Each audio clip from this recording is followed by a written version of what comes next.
I went to see that film years ago, this was, Philadelphia. Remember that film, Philadelphia? Powerful film. Right, I was watching that film, right? If you've not seen it, it's about Tom Hanks, right? He plays a guy who gets AIDS, and he gets fired from his company, right? Because he's gay and he's got AIDS, and they sort of dispose of him, and he has to sort of battle them while battling with the illness, right? Now, I was watching that, right? And there was a bloke eating popcorn. And I remember thinking, no, this is not appropriate. This is based on a true life story. If the bloke whose life story this is was a mate of yours, right? And he was telling you about these events, you would be eating popcorn, would you?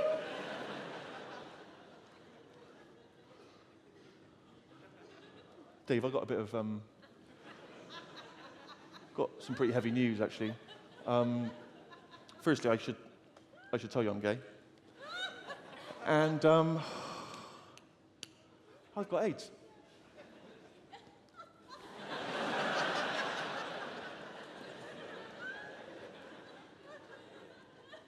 Go on, yeah.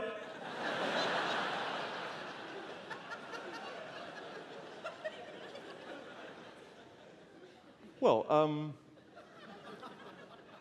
it's quite serious because I've been fired from work and unfairly. Now I've got to take them through the courts, but obviously I'm competing with the disease and there's no current cure, so I will, ultimately I will pass away.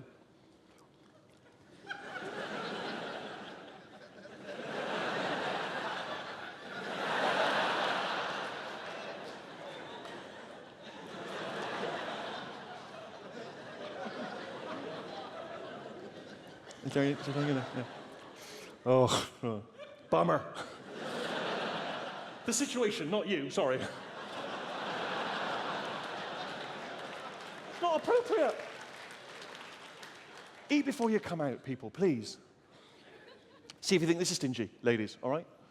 You're on a date with someone, all right? But there's a bunch of their friends there, right? And you've never met them before. You're just having a little bit of pasta, because it's been quite an expensive week, trying to cut down on costs. Some chump there, you've never met him before.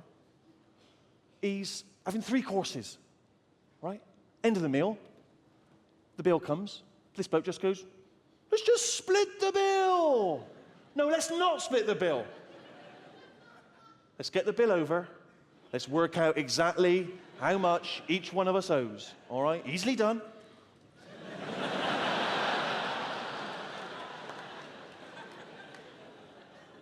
Split the bill. I sometimes wonder if that's the reason that Jesus was betrayed by Judas after the Last Supper, because the old split the bill thing. Because it's normally quite a cheap night out, isn't it, with Jesus? You know, normally. The 12 disciples are there and the big man, you know, go for a meal. The wine waiter comes over. Any wine for the table? Jesus is like, no, just bring us a couple of bottles of water. The disciples know what's coming. They're high-fiving. Here we go, here we go.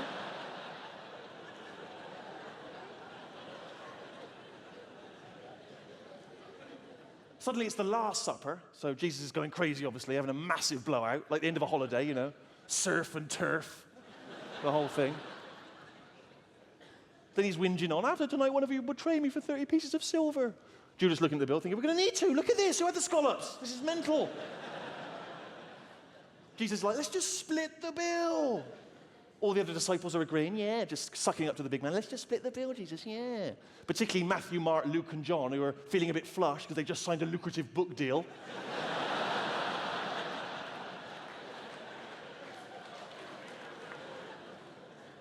Not stingy. 20 grand. I thought I met the perfect woman. I thought I met the woman of my dreams at a wedding, funnily enough. I was at this wedding, and we were on this table, right? And there was a woman sat opposite, right? A beautiful woman, and we got there's a connection straight away, right? And you know when you meet someone and you sort of, everything connects, like she was into films, I'm into films. She loves music, I love music. She's got a glass eye, I like to roll stuff. You know. No, she didn't have a glass eye, but there was a vibe, there was a connection, right? So I'm trying to get this conversation going, but I can't because there's this couple on the table with us, Ollie and Lisa, right? And they've got this toddler just sat next to me just in a high chair. He's not wanking, sorry, that wasn't, sorry. Wasn't clear. So this kid's there, he's just hammering with spoons and things and, you know, just generally making a racket. And there's this couple there, and Lisa, the mother, I've never met someone so boring, honestly. Have you ever met someone who's so dull that when they turn away from you, you can't remember what they look like? Do you know what I mean? They walk to the bathroom or something, like, I've got no idea. If I had to describe her now, I've got no idea. What colour, did she have hair? And she's whittering on about nothing, you know. She's telling these stories. Here's one for you. Here's a funny story. I went out to the supermarket the other night, did a shop, got back to the checkout, and I'd forgot my bloody purse. Is at home. So I had to go home and get it. And it was all fine. Oh, yeah, that was one of the stories. Oh, yeah, that was one of them. Yeah. I mean, there's a part of my brain that sort of acts as a filter if stuff like that's if that stuff like that's making its way out of my brain. Another part of my brain sort of steps in. Hey, where are you going, mate? No, you can't go out there. No, this is an event. This is a party. Not her brain. Her brain. No, her brain going. Are you the story where nothing happens at all? Get out there. Have a good one. Off you go. Enjoy.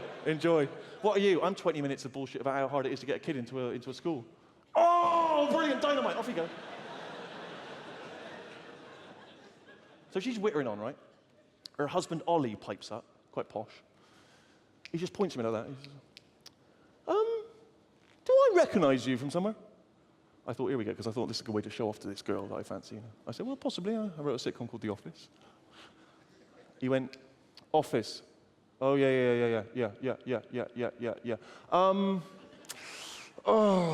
Can I be honest? Not my cup of tea. Fair enough. Everyone's allowed to have their opinion. I said, oh, well, you know, okay. He wouldn't let it lie, just kept going. Tell you where you're going wrong with The Office.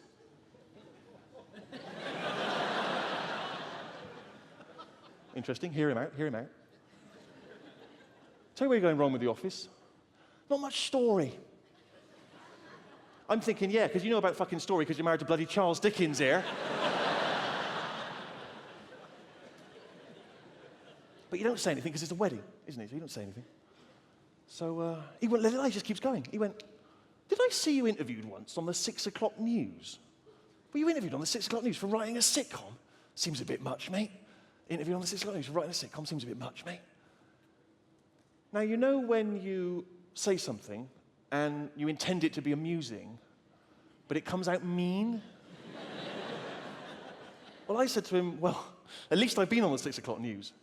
The only way you're going to get on 6 o'clock news is if her body's found in a bin.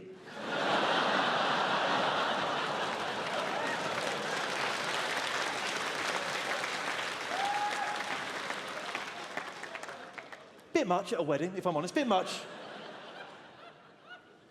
at a wedding.